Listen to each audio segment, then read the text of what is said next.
The sun is setting out here in East Tennessee on Tuesday, June 9th, 2020, and welcome to the Ashtoons workshop, also known as underneath the balcony. Now that the roof is installed, I can do work underneath here, even when it does best out here in East Tennessee, which is rain a lot.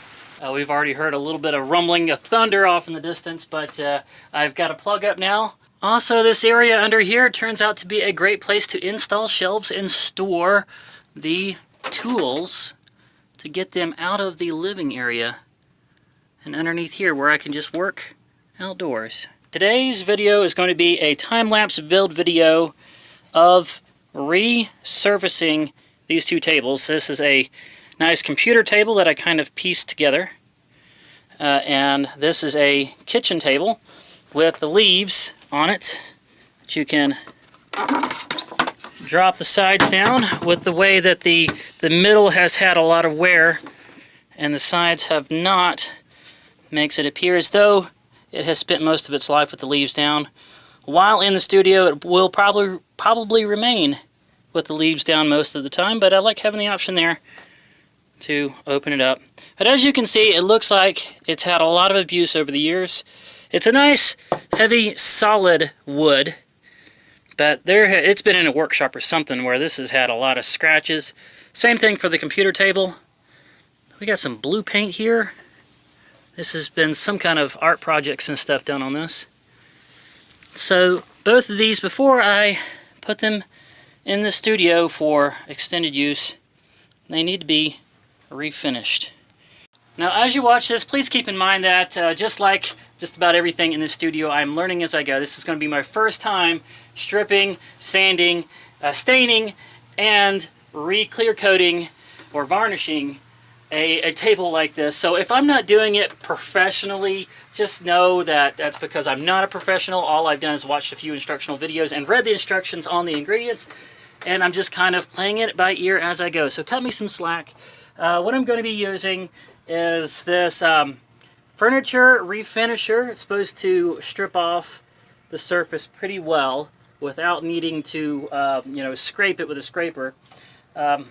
So you just use that with some steel wool, and then I'm going to be staining it with the same stain that I used on the paper that I used for the floor. Hopefully it's going to match the floor that way, at least a little bit.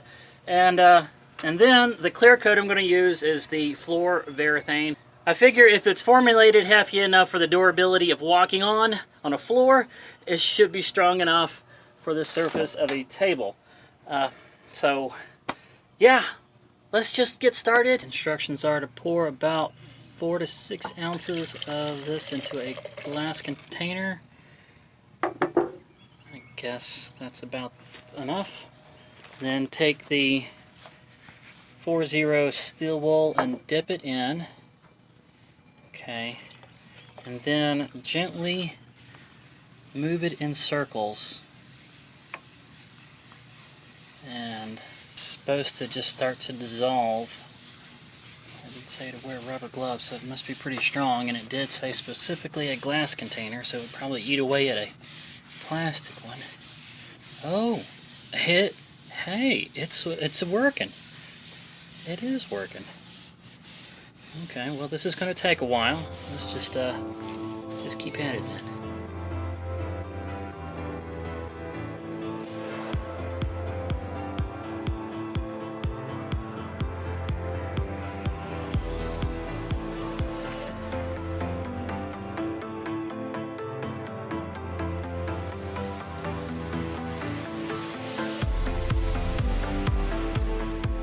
It is 11:30 the next day now. I ended up running out of solvent last night. Went to Lowe's and bought another one and used up a whole nother one this morning. As it turns out though, the steel wool and solvent was not quite strong enough, so I did have to resort to sanding off the tops of the tables with these sanders. This one I got from the flea market for $5 just last weekend.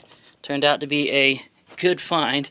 Ended up using tons of sandpaper, and all of the steel wool was quite the process. But at this point, I feel pretty confident that I have scraped off all the stain on there and gotten down to the bare wood, at least as much as I need to have it redone.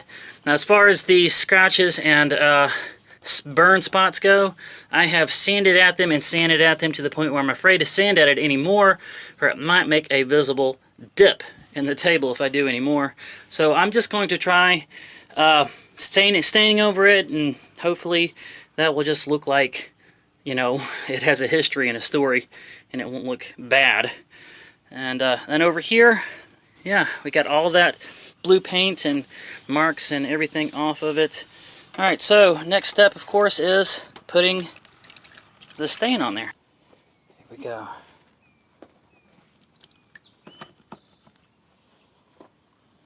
Lightly, lightly, lightly. Oh my goodness. I'm getting a lot on there. Alright, just back and forth.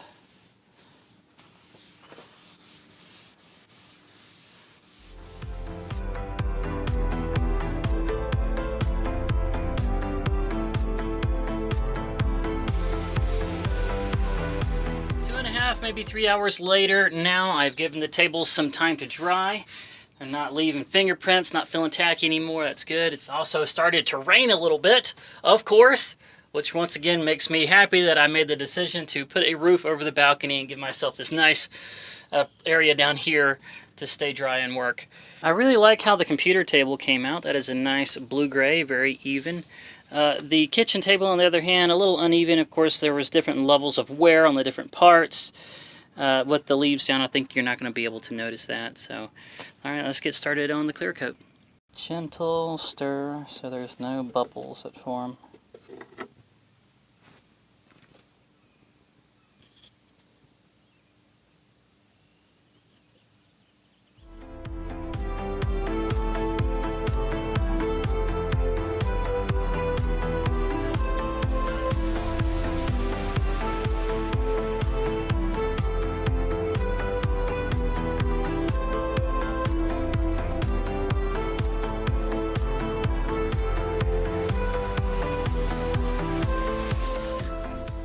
It's about 5:45 now, and I've got 2 coats of clear coat on both tables, and they're dry, so they're done. The clear coat dries a lot faster than I thought it would.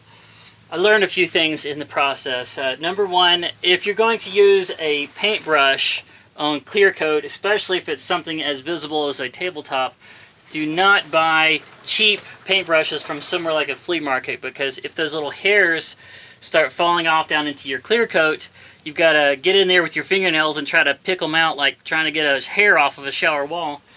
And then you've got to go back over that spot to cover up the rakes that your fingernails left in there.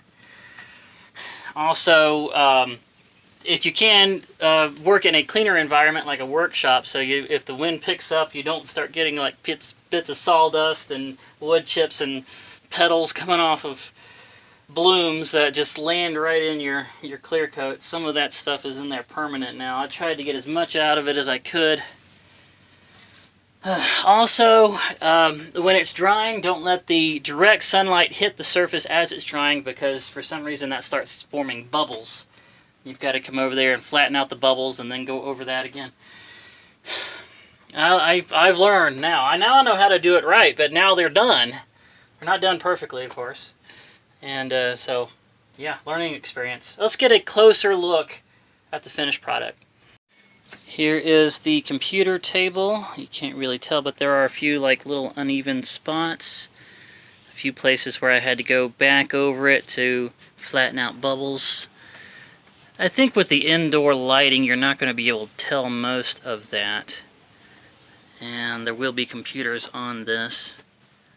So I think it's going to be a little more obvious that I used scrap wood before the middle brace there, and that the legs don't really match the top. This, like I said, this is all pieced together, but it is the perfect size for what I wanted. Just for perspective, why don't we go ahead and show the way it looked before I started now. Okay, so I'm going to call that an improvement. Yes, it's definitely a lot more usable now. Let's do the same thing for the kitchen table. Here's the way it used to look, and here is the way it looks now. looking through this viewfinder, I can tell you can't really see all the imperfections that are bothering me so much. Right here, you can tell I had to go over it a few extra times because of stuff getting blown into that little spot right there.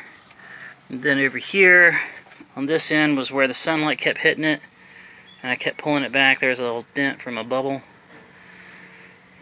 Most of these leaves are going to be down most of the time. The middle part is the part that's going to be seen, and you still can see the burns and the scratches a little bit there. This color is going to match the floor and the inside of the studio really well, and this middle part is nice and smooth. So that's going to be it for this one, guys. This one was a success, but like many of my DIY videos, it's only a moderate success in my opinion. But if you like this video at all, please don't forget to indicate so by hitting the thumbs up like button. Subscribe if you haven't already. Make sure to ring the bell icon so you'll start receiving notifications. I'll talk to you in the comments, and I will see you again in the next one.